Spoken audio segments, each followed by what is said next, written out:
All right, welcome back, guys. Hope you guys are doing well. I know I've been making video after video these days. I guess I have a lot to talk about. So just wanted to do a bit of a rant. I don't know how long this rant's gonna be. Hopefully there aren't too many tangents, right? But just wanted to actually do a bit of processing out loud about masculine FI. I personally have masculine FI. I've had it for my whole life, and I'm pretty confident on that. And so I recently have been watching, or finally got back into the OP class, and I've been watching some Q&As. And so Dave specifically did some Q&As about masculine FI that I wanted to kind of, I don't know, comment on, respond to, things like that. So starting with this one, so Dave put out a Q&A called Ashton Kutcher Prioritizing Before Working. Ashton Kutcher, let me see if I could get his type for you here, but Ashton Kutcher is a ENFP. And so he's a savior, but he's savior feeling. He's savior masculine FI. And Ashton Kutcher, one of the important things about him is he's currently working on, I think, an app. I forgot what the app's called, but there's an app to prevent child slavery. And Ashton Kutcher's been working on that for a long time. And so Dave uses this Q&A to kind of spotlight that and to use that as an example of what masculine FI is doing specifically. Masculine FI, Dave describes as using the hurt, the pain, bad emotions, negative emotions to there's background noise. Using negative emotions to fuel you was his wording. And Ashton, I mean, you could see it in the Q&A if you'd like, but Ashton he basically describes it as someone came to him and said, "Do you have a tool to help this one kid get free from slavery?" And Ashton was heartbroken that he had to say no, so he worked day and night until he could say yes, right? So there's something interesting about this. Masculine feeling, I think, or masculine FI specifically, I would describe masculine FI as, yes, it could be fueled by negative emotions like rage or pain, like the Batman archetype.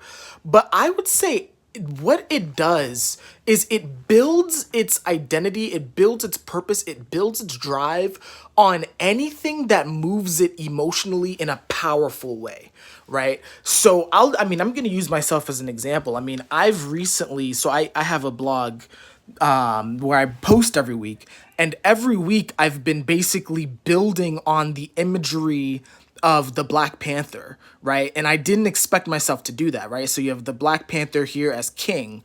You have the Black Panther here as running super fast, right? You have the Black Panther here in this cool looking pose, right? And all of these things, all of these images are basically images that I've seen, in the movies that moved me in a powerful way, but they're not negative. I mean, you could argue that some of them have a little bit of aggression to them.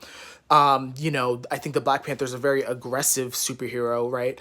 But not negative. And I think that's kind of one of the keys. I also know people with masculinified that, and including Dave, right, who are super silly, right, where they're just joking around, and you wonder why they're doing all these silly memes and stuff like that.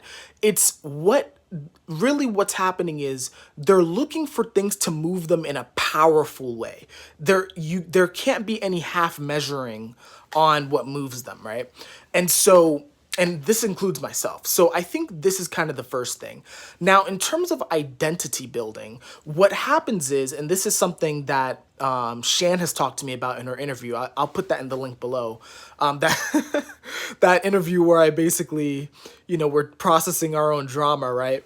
But in that interview, she talks about what FI is doing, where it's stacking emotional states on top of each other, right? So imagine it, right? It's like if you have one powerful thing, like I think the example that she gave was, or either her or someone else gave was, if you loved foosball as a child, right, and you have one positive association with it, and then you go out and then you have another powerful positive association with it, and you have positive associations with foosball over the next like 10 years, just imagine how much you're going to build yourself up into a really good foosball player based on, you're based on all of these emotions that have been stacking up over years, right? So masculine FI in particular is stacking these emotional states over years, and what happens is that your identity ends up becoming associated with that emotional state, whether for good or for bad, right? So you could say, for in a negative example, like I'll use myself as an example, me being depressed. I saw myself as depressed. I would languish in my own pain, basically, and I would identify with that pain, right? This, if I didn't feel that pain, I didn't feel like myself, right? And I think a lot of people can relate to that, but I think with masculine FI, that's kind of a huge problem. And I see that with a lot of my friends who have masculine FI, is that they will languish in their pain because they've identified with that pain. On a more positive note, and again, sorry about the background noise, on a more positive note, if you have something like Ashton Kutcher, if you have something that you're powerfully associating with, where it's like, I want to save this little girl from slavery, just imagine how much. I mean, he created an app basically to start saving people and search the dark web and kind of clear out threats and stuff like that. So there is a more positive identity that can be built using those emotional states, whether for good or, whether they're good emotions or bad emotions. On a similar note, I guess one thing that I will mention is masculine FI stacks. Like, it doesn't matter if the emotion is positive or negative that you're stacking, as long as it's powerful, right? It has to like really move the core of you, right? For me personally, like, yeah, like I'll use Black Panther again. It's like, I think where it started is just me thinking it's cool. And then it slowly turned into me like in an empty state, looking at certain images, like the Black Panther drinking the cup of the heart-shaped herb and gaining the strength and healing himself. That moved me in a very powerful spiritual way. So I attached myself to that. But, then I started attaching myself to the Black Panther as king, right? Being on a throne. And that was a powerful image for me. And so all of these things are stacking onto the same image of Black Panther. And, on a more negative emotional standpoint, also the emptiness of the Black Panther, where it's like he's like, I don't know if you've seen the movie, but there are times where when he's drained of energy, where he's like convulsing and he's like barely able to stand and stuff like that. As well as, when he would, I think he almost died in the movie, and he's like frozen at the bottom of the pit, right? I've attached myself to all of those images, both positive and negative, and now it's like my identity in Black Panther are like slowly syncing up, where it's like, I can't not see myself as either wanting to be like the Black Panther or am the Black Panther, right? Now, this is FI stuff, right? It doesn't have to be rational. It doesn't have to make any sense, but the identity will build as long as you're doing powerful emotions.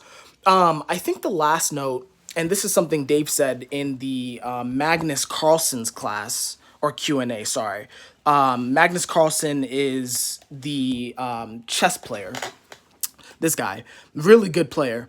Basically, he talks about how if FI locks onto a goal, specifically, that it will outdo the thinkers in terms of its capacity to get things done, because thinkers are too scattered in what they're doing. Whereas with masculine feeling in particular, if it locks on to something that it either loves or it's fueled by, it will chip away at it longer than the thinker will, and it will get the thing done in a powerful way.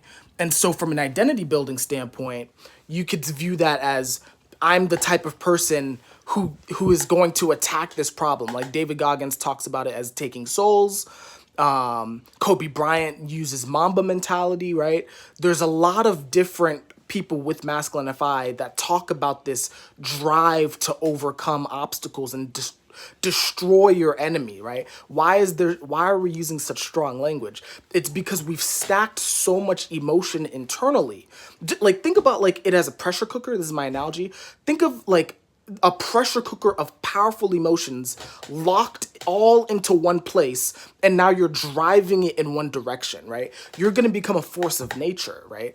And so when that identity is fully built up, when your emotional state is fully built up, then you can overcome the world, basically. And I think that's the strength of masculine FI. that's about it. I think that's about it for Masculine FI. This was a rant. It's something that I know I have for myself. I wanted to kind of process why I'm like into Black Panther so much, for example. But anyway, we could get into that another day. But hope you guys enjoyed. Leave a comment if you have any feedback on Masculine FI. I'm going to be making some more videos. I have some ideas about, I want to give some feedback on the SF show as well, their content. So I'm going to do that pretty soon. So be on the lookout for that. But other than that, hope you guys enjoyed. Feel free to let me know what you thought, and I'll see you in the next video that I make. Take care.